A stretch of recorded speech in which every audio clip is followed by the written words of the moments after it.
Azərbaycanda rəsmi səfərdə olan Efiopiya Federativ Demokratik Respublikasının baş naziri Abiy Əhməd Əli fəxri xiyabana gələrək xalqımızın ümummilli lideri Heydər Əliyevin xatirəsini ehtiramla yad edib, məzarı önünə əklil qoyub.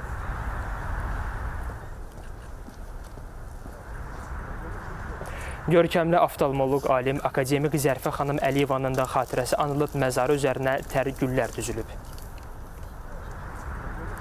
Həmçinin görkəmli dövlət və ictimai xadim Əziz Əliyevin və istedadlı həkim Tamerlan Əliyevin məzarları ziyarət olunub, məzarlarının önünə gül dəstələri qoyulub. Abiy Əhməd Əlinin başçılıq etdiyi nümayəndə heyəti Bakıda Zəfər parkını da ziyarət edib. Burada ali qonağın şərəfinə fəxri qaravul dəstəsi düzülmüşdü.